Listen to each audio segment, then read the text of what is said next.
Alô, amigos e amigas, esse é o programa Agenda Econômica, que hoje vai abordar o tema da independência do Banco Central. É um tema que sempre volta à agenda política e econômica, ainda mais agora que os números, os indicadores da economia trazem um grau de certa incerteza.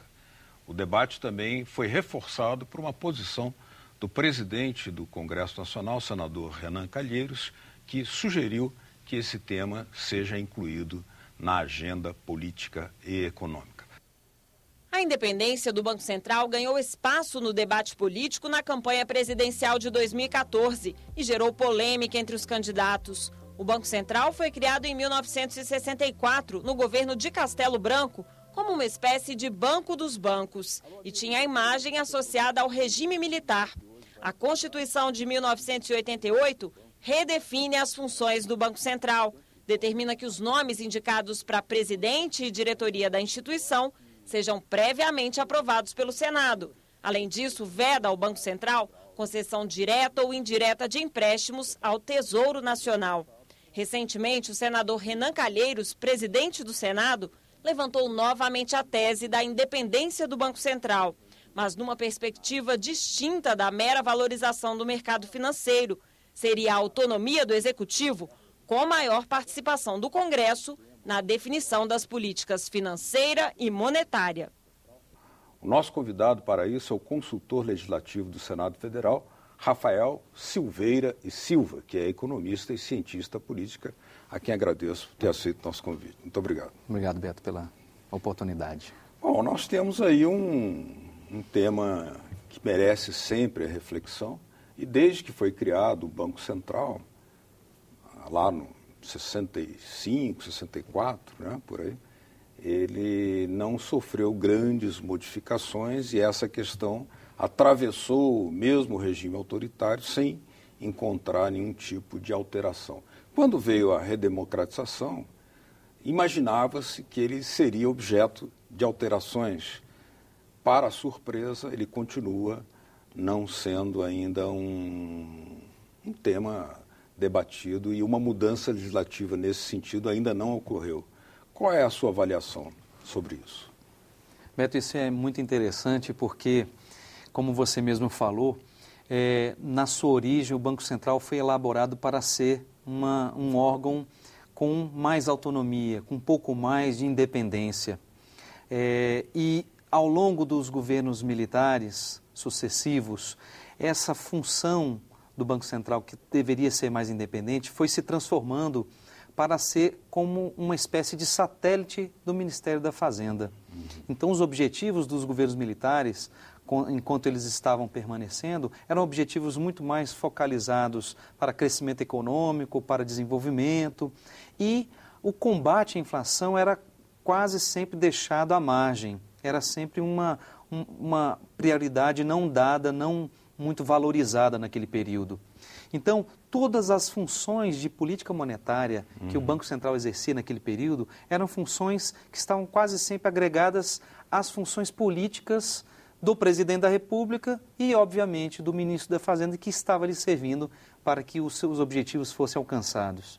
Então, durante todo aquele período, a construção institucional em que se localizava o Banco Central, na figura predominante do Conselho Monetário Nacional, era uma função acessória, era uma função que servia aos interesses mais da presidência, interesses econômicos focalizados para desenvolvimento e crescimento. E combate à inflação era um dos menores temas. Quando chegou o período da nossa redemocratização, vivíamos um problema catastrófico do ponto de vista da inflação. E, curiosamente, aquela evolução institucional que estabelecia amplos poderes do presidente da República sobre política monetária também, assim permaneceram. Os presidentes não abriram mão dessa prerrogativa, dessa hierarquia sobre a autoridade monetária. Então, isso permaneceu. Os presidentes não abriram mão disso e o combate à inflação, que já estava sendo uma coisa muito mais delicada, porque vivíamos um momento de hiperinflação, nunca chegou ao topo do ponto de vista da escolha de um novo modelo.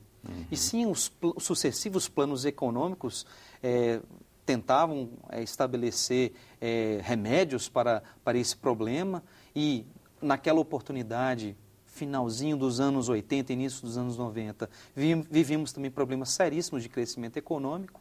Isso tudo, todo esse conjunto de problemas, ainda assim não foi suficiente para mudar a modelagem. A modelagem era muito voltada para as funções do governo, os objetivos específicos do governo. Isso só veio mudar com a elaboração do Plano Real. Pois é, com o Plano Real nós temos uma etapa em que a inflação, de certa forma, encontra um nível de estabilização.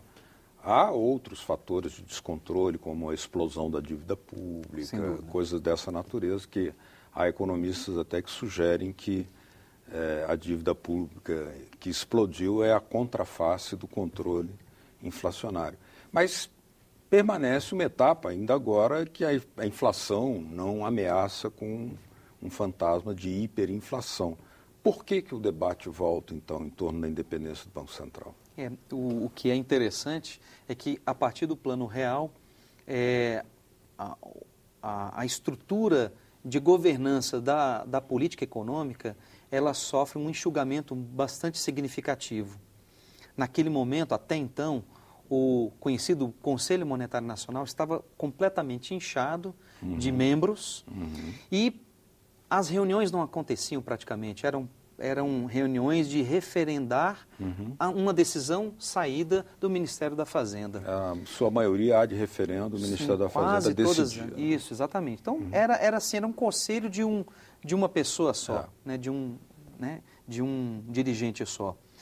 A equipe resolveu mudar radicalmente isso. Observando ainda a importância da estrutura do Conselho Monetário e da dificuldade de você modificar esse modelo, tendo em vista a previsão constitucional de regulamentação do sistema financeiro pelo artigo 192, eles resolveram o seguinte: vamos tomar conta então do Conselho Monetário. Só que nós vamos tomar conta num outro regime, num regime de parceria, um regime onde Ministério da Fazenda, Banco Central e Ministério do Planejamento formavam realmente uma equipe, coordenada apenas pela Fazenda, mas onde as decisões eram muito mais compartilhadas. Mas você acredita que, de fato, após a Constituinte, que incluiu o artigo 192 de regulação do regime econômico, o Congresso Nacional, o Poder Legislativo, veio surgir-se como um ator, um protagonista na formulação da política monetária? Aquela foi uma tentativa muito importante do Congresso. Naquele momento, o Congresso era extremamente refratário ao Conselho Monetário Nacional, ou seja, à herança do modelo do regime militar, a herança de como administrar uma política econômica.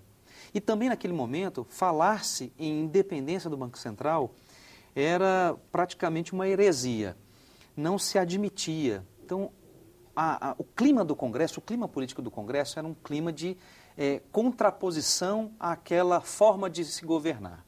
Então, colocar os debates todos envolvendo a elaboração do artigo 192, todos eles foram muito carregados sob esse ponto de vista. Não, nós não queremos da independência, isso aqui é colocar a raposa para vigiar o galinheiro, e expressões mais ou menos voltadas nesse sentido. Então, era um momento muito particular da nossa política, onde queria-se fazer uma modificação ampla. A introdução do artigo 192 foi uma tentativa. Olha, vamos regulamentar o sistema financeiro em outras bases. Vamos deixar isso por uma lei complementar, até mesmo porque aqueles debates da Constituinte que já eram extremamente complexos não cabiam ainda essa discussão tão em detalhes da forma como poderia ser feita essa nova estrutura do sistema financeiro. Ocorre que, tendo em vista o clima a falta de consenso, na verdade, essa regulamentação nunca veio. Ela sempre veio sendo postergada, algumas outras iniciativas muito pontuais do Congresso, em forma de tentativas de regulamentar, mas como a questão era extremamente dividida entre os partidos, dentro do mesmo partido, opiniões diferentes. Nós sabemos que até mesmo questões que foram levadas para as disposições transitórias, né, e que incluía a fixação de um prazo de 10 anos para que, Exato. de fato, o Congresso deliberasse sobre ela. Por exemplo, a auditoria da dívida pública. Já se passaram 25 anos dos 10 anos exigidos e não houve iniciativa nesse sentido. Isso. Questões como essa que você levanta também, da regulação do regime econômico, até hoje, só agora o Congresso parece desejar maior protagonismo. Exatamente. E isso, o Congresso hoje, é a nossa, pelo menos é a nossa leitura do momento. Ainda não existe consenso, ainda o tema é controverso, mas a temperatura política do Congresso para assimilar esse tema atualmente já está muito melhor do que nesse passado, do que na época da Constituinte, por exemplo. Hoje nós já temos um clima de facilidade de, pelo menos, colocar o assunto em debate, em discussão, para que as diferentes partes possam ser ouvidas, diferentes opiniões.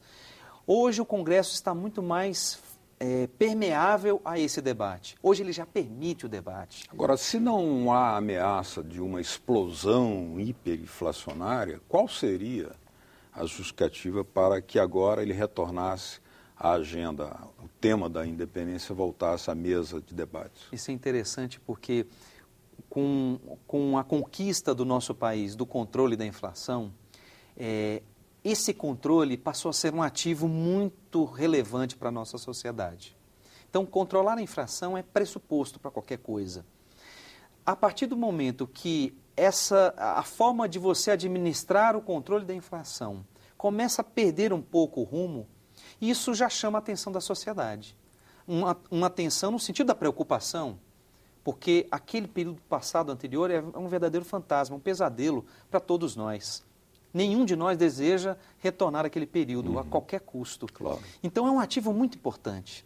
No início, com o Plano Real, isso foi se estabelecendo e principalmente com a instituição do modelo de metas de inflação, chegou-se numa forma de se administrar, de se gerenciar o controle da inflação. E foi uma forma muito bem sucedida, uma forma que passou diferentes governos, de diferentes siglas partidárias, mas demonstrou-se ser um modelo muito adequado para controle de inflação. Um modelo que trouxe mais transparência nas decisões, um modelo que trouxe mais segurança para a própria sociedade. Sem que a independência fosse de fato efetivada. Ainda assim, aliás, não houve quase nenhuma mudança a não ser um enxugamento do número de membros do Conselho Monetário Nacional. Exatamente. Nós avaliamos... E o grau de status conferido ao presidente do Banco Central no governo Lula. Exato. Os ajustes institucionais começaram a ser um pouco mais pontuais, de 94 para cá. Primeiro, nós verificamos uma grande parceria da equipe econômica, até o final do governo Fernando Henrique Cardoso, com a instituição do modelo de metas. Com a chegada do presidente Lula, ele manteve essa sistemática, só que o estilo de governar também foi diferente. Jamais abriu mão da sua hierarquia sobre o presidente, assim até como o próprio presidente Fernando Henrique Cardoso, que foi aquele que deu mais desenvoltura para a equipe econômica, mas foi a própria figura do presidente que estabeleceu um limite muito firme para que não houvesse esse tipo de iniciativa mais no sentido da autonomia. Lula chegou e estabeleceu uma nova forma de dialogar com a equipe econômica. E naquele momento tinha uma visão, principalmente com a saída do ministro Palocci, que foi aquele fiador que deu a continuidade do modelo anterior para o governo seguinte, com a entrada do ministro Mantega, estabelecesse uma forma de você estabelecer uma competição de prerrogativas entre presidente do Banco Central, presidente da Autoridade Monetária e o ministro da Fazenda. Rafael, eu vou pedir licença a você para a gente fazer uma pequenina pausa aqui. Perfeito. Mas no próximo bloco nós vamos continuar explorando esse caminho de entender por onde surge a ideia da independência do Banco Central, mas também discutindo concepções acerca de qual deve ser o papel do Banco Central. O Agenda Econômica volta já já. Continue com a gente.